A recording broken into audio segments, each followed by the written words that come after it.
This month, with it being February, I really wanted to talk a lot about relationships. I've learned so much from my relationships, especially now that I'm 30 and going through relationships all of my 20s and having my perspective change so much. I wanted to share a video that I wish I had 5 years ago when I was going through like a heart-wrenching breakup. I wanted to share this because now that I'm on the other side of it, I want to share what I've learned, how I went through it, because it was I feel the best possible way I could have gone through a breakup.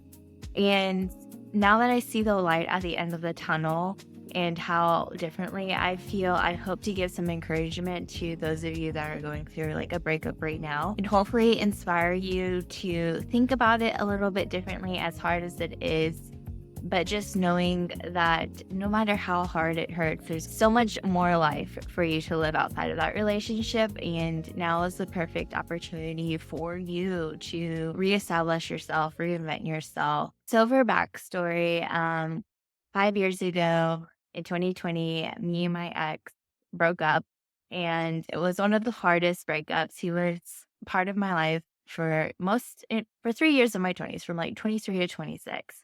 So from the beginning, from my early 20s to my mid to late-ish 20s, and we were living together, which really made like ripping the Band-Aid off so much harder. And if you're in that situation, whether you're thinking that you can't leave when you want to, or you just think it's impossible to go through that. Like, I get it, and I've been there, and it's so hard to pack up your bags and leave when you feel so comfortable and at home with someone somewhere. And I noticed the hardest part for me is like I ultimately thought I was going to be with this person, and accepting the reality that they weren't going to be a part of my long term future was so hard to swallow because I envisioned so much of my future based on them. And I remember when I was 26, basically thinking how terrible it would be if I was still single at 30. And now that I'm 30 and facing that reality and how it is versus how I thought it was, how black and white it is, I just hope it gives you a little bit of encouragement that whatever thoughts you have right now is going to be so much different. I carried so much guilt and shame because of how I acted in the relationship and how much I pushed away because I am naturally an avoidant.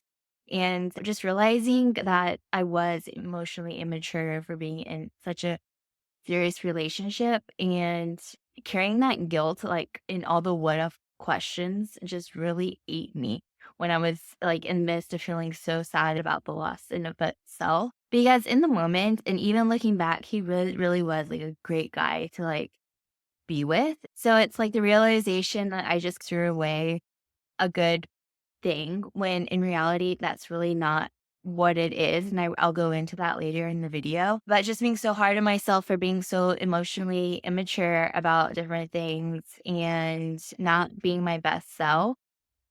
But I have to remind myself that one, you're always only doing the best you can at the time. And there's usually, if you are not acting your best self in a relationship or not giving it all, there is a root cause to that. I don't think we go into relationships with bad intentions. Like, we all intend to be the best version of ourselves for that person and being who we can for that person. But if your needs aren't being met in the relationship, then it's not really on you to blame because ultimately it takes two to tango. You can't clearly blame it on somebody. It's just how things are. And that wasn't your person because ultimately, no matter what happens, your person is going to choose you regardless. So for me, ultimately, I have just always felt so trapped in relationships. Like I felt like I had to choose like my story versus their story in a way. It couldn't be both. It couldn't be making my story with them, which is ultimately what I'm trying to find out. The hardest part for me was just leaving the comfort. And you have to recognize that this is your brain. Like your brain wants what's comfortable, what you know. And when all of a sudden you're forced to be pulled out of something that has become a norm for you, your brain is like, on top of your emotions, your brain is like going to resist it from all angles. And you just have to keep this in mind as you're going through the process of healing that really all odds at this point working against you, you just have to work through them. I'll go through some of the ways I was able to cope through the different phases of like grief and moving past a relationship. Now being out of it, I remember at the time thinking that my life was just never going to be the same. To an extent, my life has never been the same. There is like a direct line of like life before 2020 and life after 2020 because it wasn't just my relationship that changed, it was my work, it was where I was living, like all of these different things. And that's good. That means you're evolving and you're growing. So I really hope that you take this pivotal moment when, change is happening, even if it's a change that you don't necessarily want at the time, to really shift and make these evolutions in your growth and in yourself and reinventing yourself. I really want to encourage you to know that so much is ahead of you and to really take the time just to sit with the pain and just not reject it. I know it's easy to distract yourself when you're feeling really hurt and down, but it was so beneficial for me. And finding those little comfort things really helped pull me through, on top of like having maybe your comfort foods or your comfort shows, but really spending time in other relationships like friends and family. I really spent like really deep time with God in my quiet time in the morning. That really helps just get me through the day. I think when you're going through a breakup, you just need to take it literally day by day, step by step until you're able to rebuild that foundation or try to fill that hole that you feel now with some other things. It really just takes time. And there's a lot of things you can do, but that sore feeling, that, like, pit in your stomach that you just want like, it doesn't go away overnight. Like, it's really gonna take some time. No advice is gonna take that away. All you can do is make the most of the current season that you're in. Because believe it or not, there's a valuable lesson. Like, I truly believe life happens for you, not to you. So, there was a lesson that you had to learn in this. The same can be if you got sick or if something else terrible happened, like, there is a lesson for you in that, and you have to learn that lesson in order to grow into that next version of you that life needs you to be for the new things that's coming your way. So my goal ultimately for this video is to help you feel by the end of this journey that you feel proud of everything that you learned. I want to break this into phases, and these phases of grief can honestly apply to anything that you're grieving the loss of, not just a relationship. And I want to share how I got through them, what each of them meant for me, and some tips for you to apply to these phases yourself. So, starting with the very first phase is just that initial shock. I think they say that a breakup is like a death. I don't know if it stings worse, but I know there's a different aspect to it. That person is also choosing not to be with you. So not only are you grieving them not being in your life anymore, but it's the hurt that there's a person that you cared about so much that is now no longer choosing to be with you. That just really sucks.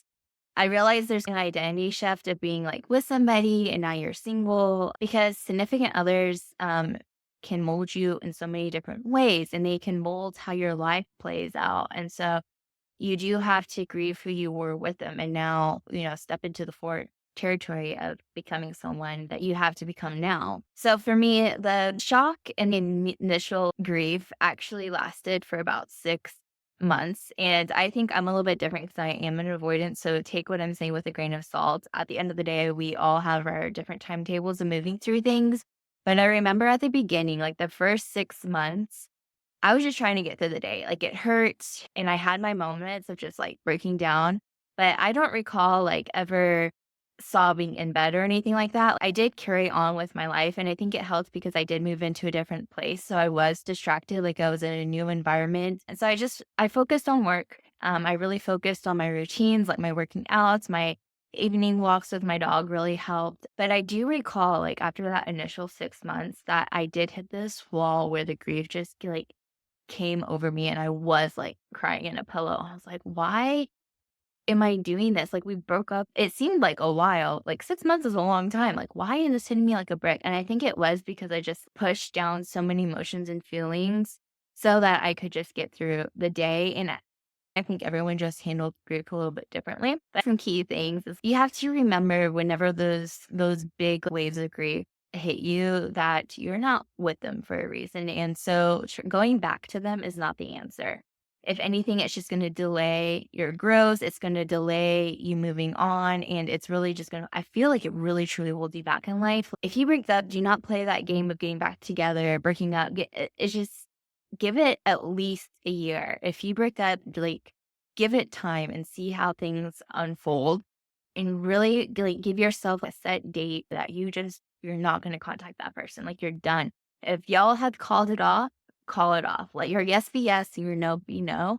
and leave it at that. With that said, I think a big danger in this is like the danger of hope, hoping that they will contact you, hoping that y'all get back together. To really accept reality for what it is and just remember that the disappointment that you feel now, it will not last forever. Nothing is forever. If anything, just remember this, nothing is forever. Accept reality for what it is and build your life based on how reality looks today. Phase two of this process is the pain and guilt. I played the what if question, like, what if I would have done this? What if I would have done that? And it just drove me absolutely crazy. And it's the worst thing I could have done for myself. This comes back. You just got to accept reality for what it is. And I think journaling your way through this can be a really helpful way when you see like what happened on paper. And a little note that I have here is when you're just feeling these overwhelming feelings, overwhelming emotion of like grief and like just not being good enough, it's helpful to just write how you're feeling and then next to it, like make two columns. In the one column, you write how you're feeling. And then in the next column, write like, is it true? I felt so replaceable during this period. And so that was how I was feeling, but the fact is like, there's only one of me. I'm a unique individual on this earth. I'm gonna be for some people, and I'm not gonna be for others, and that's the fact. So if I wasn't that for him, that's fine. That means there's somebody else. Another thing is I kept thinking, I'll never be married. I'll be single forever. The fact is, there's billions of people on this world. I heard a really helpful tip I was reading in a book. I think it's called Buy Yourself the Damn Flowers, which is a good self worth, self love book. She has some really great points in that. I'll link it below. She mentions in the book to journal the life lessons that you've learned through a relationship. Like, what did the relationship teach you? This will help you to reframe the breakup and how it's serving you versus taking away from you. So, list out the life lessons that you've learned, list out the desirable traits of your ex, list out the undesirable traits of your ex, the desirable traits of you in that relationship, list out the undesirable traits of you in that relationship. I know this probably sounds like a lot of work, but it's really going to help you take what's in your head and put it onto paper so you can see it and you can stop playing all these mind games on yourself. And I think it really contributes to the process of just accepting reality for what it is, learning from it, moving on and going forward and not making the same mistakes. When we just like try to get through the moment and we don't actually learn from our mistakes, we're going to find ourselves in the same exact pattern. So this awareness is really going to push us so much further. So like for an example, for me in the relationship, the desirable trait was I was a lot more spontaneous. I was a lot more open to doing different things. I was pulled out of my comfort zone. And then some undesirable traits of me in that relationship is like I was really stressed. I was always on edge. Anything negative he told me, I just would react to because I felt like he was just constantly attacking me. So I was just on edge. And so then you can start, once you start to recognize all of this, you can start to realize what you actually need in a relationship, the desires, the qualities that you need in a partner to bring your best self out. Another thing you need to do in this phase, I did this immediately and it was the best thing I could have done. And that is delete them off of everything. Delete all his friends off of everything. You do not need to compare your journey with theirs and just completely lose contact with them. Delete their phone number, block them on social media. Me blocking him had nothing to do with him. It had to do with me not wanting him showing up on my feed. I did not want the temptation of like looking him up because when you block someone, there's like extra resistance to unblock them and then look up their account. I didn't feel the need to look him up once I blocked him. I feel like if I had just unfollowed him or anything like that, it just would have been too tempting to look up his stuff on social media. Um, so just block him out of sight, out of mind. I know they won't completely be out of mind, especially during this phase, but it's really going to help. Ultimately, this is your journey and you need to stick in your lane. They're not part of your life anymore. You need to cut those strings so that you can move on. Like if you keep those strings intact, it's just going to constantly pull on you. Like you can't go straight if you're constantly being pulled a different direction. So this is your time now. Like just take them out of the equation. Don't feel guilty for it. Just recognize you're protecting yourself. And then when you start to have that temptation of wanting to look them up online, I think it's nice to have like a distraction list, a dopamine menu to distract you a little bit. Temptation in general, it's just a fleeting thing. If you can just push past it, it will go away. Make sure that you are filling your life with other things so that you're not tempted to do it.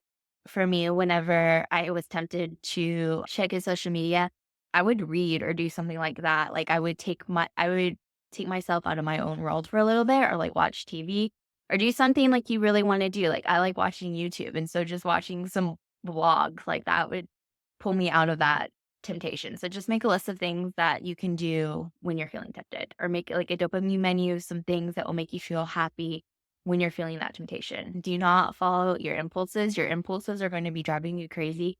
This is where like the self-discipline comes in and you're going to be so happy with yourself when you honor your commitment to yourself and honor your no being no.